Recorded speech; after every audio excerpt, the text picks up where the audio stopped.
Hi, my name is Dr. Amy Beacom. I am the founder and CEO of the Center for Parental Leave Leadership and a long-term proud partner of WRN.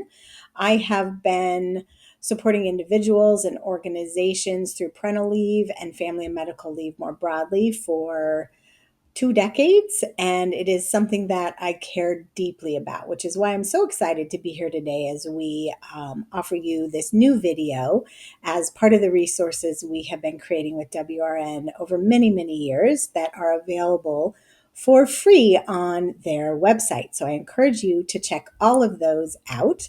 Today, we are going to be moving through what we call the 10 critical touch points for navigating a smooth leave and return to work for any type of leave, whether you're caring for a loved one, you're welcoming a new family member into your household, or you are taking care of your own medical needs. This video has been developed for leave takers who are navigating a leave or a return themselves. We have created a parallel video for leave managers or supervisors who are managing that leave and return of someone else. So if you have a manager, you can point them to those resources. Taking and returning from leave often coincides with the season of life that can feel really chaotic and even overwhelming. So today I am sharing a structure and framework designed to give you a clear path to confidently navigate your leave and return. Through research and over a decade of working with people directly, we've identified that there's 10 critical touch points that influence the leave experience, regardless of a person's work role, their gender, their salary, or their circumstance. The way that these moments are handled, or often unfortunately mishandled, shapes whether they feel manageable or overwhelming. So to make them easy to remember, we've given everyone an A name. It also gives us the name of the framework, the 10A Transition Touchpoints Framework. These moments occur across all three phases of leave: preparing for leave, during leave, and returning from leave.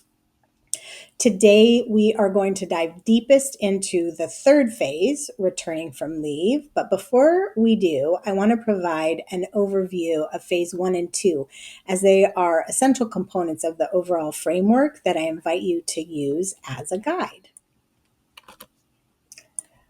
Phase 1 is focused on preparing for leave. A leave transition starts when you decide that a leave is needed and you make your announcement about that decision to those who will be affected. Depending on your role, this may include other Jewish professionals or volunteers you work with, or possibly some lay leaders or members of your congregation. A thoughtful, well-timed announcement can help you set a positive tone for all three phases, giving everyone, including you, a sense of clarity and direction as you begin your leave. If you want to go more in depth on the preparing for leave and having this conversation, there's another video that we have on starting the conversation about leave. So check that out.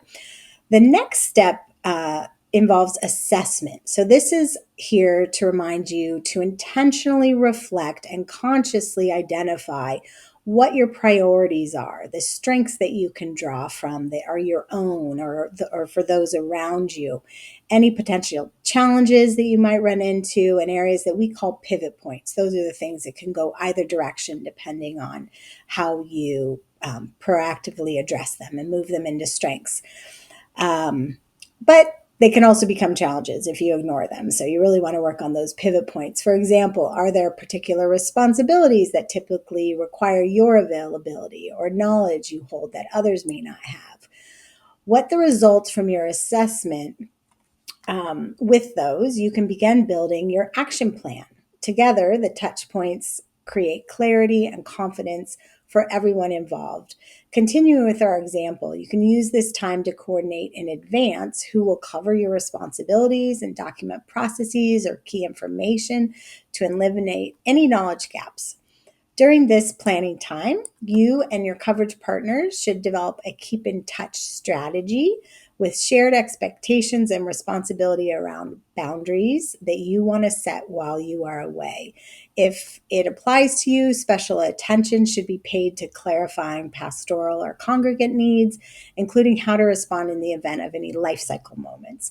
So, this action planning step is an essential part of ensuring that smooth and positive leave and return. The final touch point in this phase is acknowledging the importance and value of this leave time. This may mean a baby shower, a ritual, or quiet time with friends, whatever honors the magnitude of this moment for you and is meaningful. The time away while on leave is phase 2. This is going to look different for everyone depending on the type and the duration of their leave. Some may take large chunks of time, others are going to use this time intermittently. In each case, these touch points apply. During this time, the keep in touch strategy that you developed in phase 1, which may be modified if needed, and it often is, goes into effect and should be upheld by your colleagues. Often designating a single trusted point of contact can really be effective and helpful to streamline communication and protect your boundaries around leave. So we recommend that. Be sure to clarify if there are any developmental opportunities that you would want to be contacted about while you're away. So make sure that that is communicated as well. And ask a trusted leader or colleague to ensure that you're being advocated for in your absence. That is our 6th day. The last touch point in this phase is arrangements for return, which is where we will begin digging a little more deeply today. At the end of phase 2, as you get ready to return to work, which is touch point 7, arrangements for return, it's critical for ensuring that smooth transition back. Even if planning for your return happened before you left, it is normal and expected that some changes have occurred for you, your workplace, or both. Reach out to your coverage team and your partners early to align on timing, responsibilities, and any updates needed for a confident return. While it may look a little different, this is important for those taking those longer chunks of leave or that intermittent leave as well. Consider what information, support, or resources you need to step back in feeling really knowledgeable and confident. Engaged, productive, all those good things. An example might include asking for relevant updates in order to understand if there are any current pastoral needs of the congregation or the people that you serve, or inquiring if there are significant upcoming events or holidays that you need to be briefed in on. It might also include things like finding out about lactation resources if you are a breastfeeding parent, or asking for a flexible schedule if you have continued medical appointments as you're caring for yourself or a loved one. Phase 3 starts on that day that you return to work. If your leave is intermittent, expect to move back and forth between phases 2 and 3 as needed. Touchpoint 8 is here to highlight that your first day back at work is a milestone, and you want to really acknowledge and give that some thought and some attention as you prepare to move back in. Depending on your unique situation, this day can bring a wide range of emotions. There can be excitement or relief or resentment or anxiety or all of these things all at once. Whatever you are feeling is normal. Other people are feeling the same way, and it is valid. As you return to work, take time to pause and reflect on the shift that is happening for you in your routine, your responsibilities, your roles, and your relationships, sometimes even in your identity and your energy. Rather than jumping into work in reaction mode, take a step back and clarify your priorities. Think about what you need, what matters most right now at home, at work, and for your own well-being. Be prepared that what seems workable on day 1 may change as reality unfolds and you get a sense of what is going to happen for you as you shift your expectations and your emotions, your capacity. All of these things will evolve, which brings us to touch point 9. So whether your leave was related to caregiving, recovery, or welcoming a new family member, it will likely take time to find your footing as you return to work. So during this stage, focus on creating a new normal instead of trying to return to the old one. Take time to observe what's actually working and what isn't at home, at work, and within yourself. Which routines support your well being and your work responsibilities? Where are the pressure points? What do you need to adjust or delegate or let go of, get off your plate altogether? This is a time for really honest communication with yourself, but also with the person or people covering for your leave, loved ones, healthcare providers, your support system. Remember that adjustment is a process, not a moment. Often small adjustments like redefining work hours, asking for flexibility to ease back in, or resetting expectations can really make a big difference. Keep the perspective that while it can feel like it's going to be this way forever and ever, your transition is a very short time of your full career. Share what you're learning about your limits, comfort, and capacity, and continue to check in and communicate over time.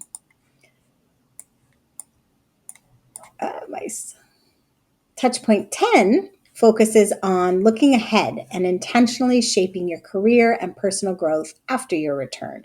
Once you've settled in and begun to adjust, consider your desired long-term paths forward. What do you want to be doing? Where do you want to be in 5 years, 10 years?